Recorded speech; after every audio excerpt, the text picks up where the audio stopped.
at Villa Park, but he's already collected 12 in 18 games for Manchester United, who paid £12.6 million for him. It cost Villa less than half of that to buy Dion Dublin, who scored 7 times in 4 games for them and who also faces an old club today.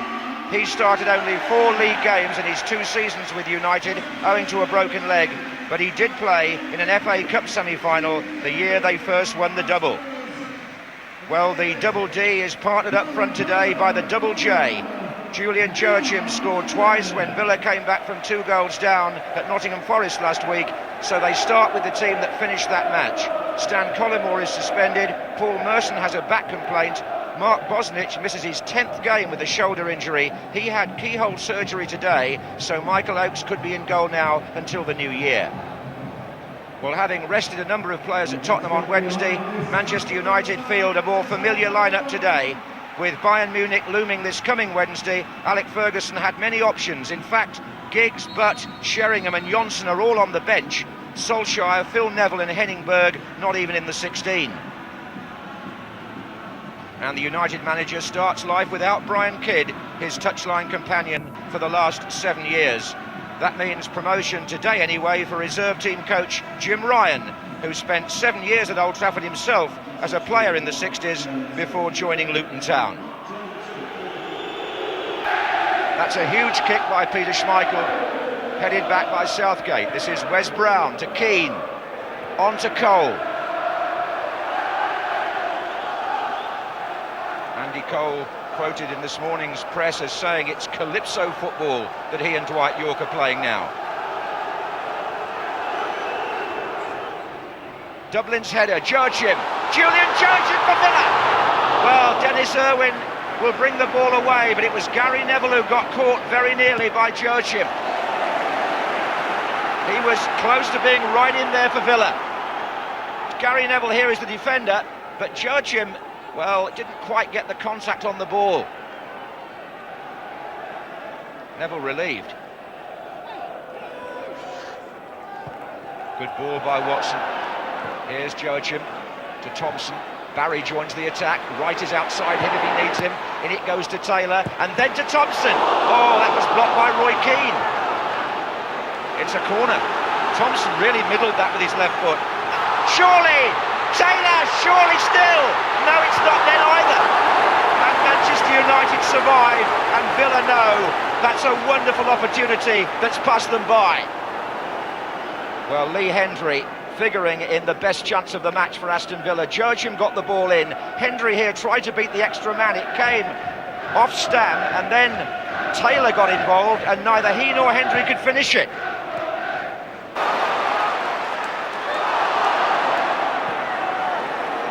So close at the other end this time. Well, would you credit that? There's Brown, and it was Andy Cole who had his header cleared off the line, I think by Gareth Barry.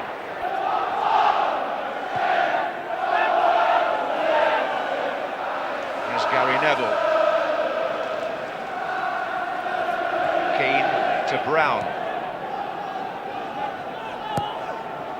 That's a good-looking ball by Wes Brown. It's Andy Cole behind the defence. Giggs is coming racing in from the far side.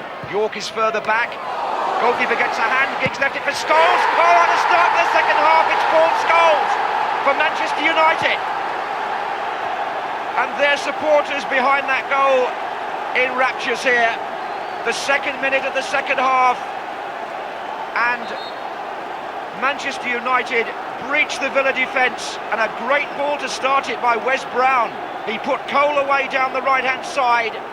Giggs was coming in from the left, and Dwight Yorke was there as well. It's a palm here by Oakes, which diverts the ball. Giggs leaves it, and Paul Scholes fires it in. I bet he wishes he'd done that when England played Argentina when he was in that position. This is a fine finish by Scholes. Keeps it down and drives it firmly past the defenders and the goalkeeper. 1-0. The Premiership leaders trail now, and if it's Aston Villa have equalised.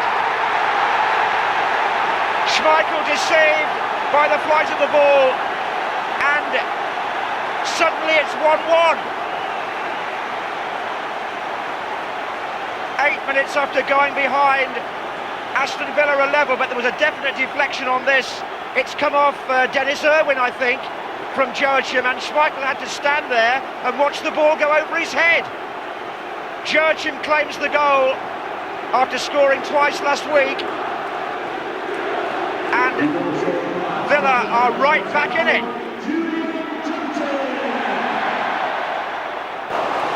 Well, after the shock of the first one, I think there were people in the ground waiting to see the goal net bulge again there.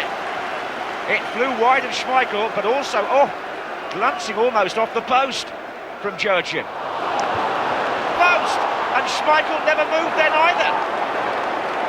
Oh, that's so close for Villa. Alan Thompson with that trusty left foot, and look at the goalkeeper, he's only a spectator as that comes back off the post.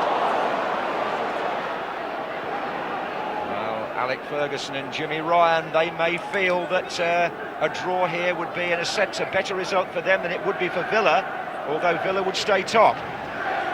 That's it, Stam, and Schmeichel furious again. Well, the defender's job is to block the ball if they can, and that's what Stam did. And I think it was more about the space they were allowing Dublin that Schmeichel was furious over. It's a corner. Watson's in there this time. Schmeichel comes, doesn't get there. There's a few heart-in-the-mouth moments in that penalty area for the goalkeeper. He takes on Stam. Flags up. Must have been somebody offside there. Alan Thompson has already hit the post. As Aston Villa attempt to find a winning goal, but it's not out of the question for Manchester United either. This is Keane.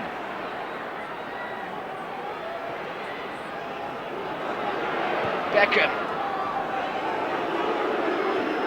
And now Wes Brown. Not a bad ball either. Giggs is there. Keane. Scholes! Good save by Oakes.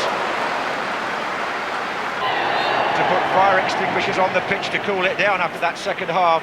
It was incessant action. Paul Scholes, who ignited it really with a goal just after half-time, and then the equaliser, Julian Joachim, with a shot that spooned up over Schmeichel. And so at the end of it all, Aston Villa remain 1 point ahead of Manchester United. I suspect Alec Ferguson, in the light of all the other commitments at the moment, won't be displeased today, and nor really should John Gregory be. They both gave it everything, the two sides here, and it finishes to warm applause around the ground, and Dwight Yorke's revisit to Villa Park ends all square. Aston Villa 1, Manchester United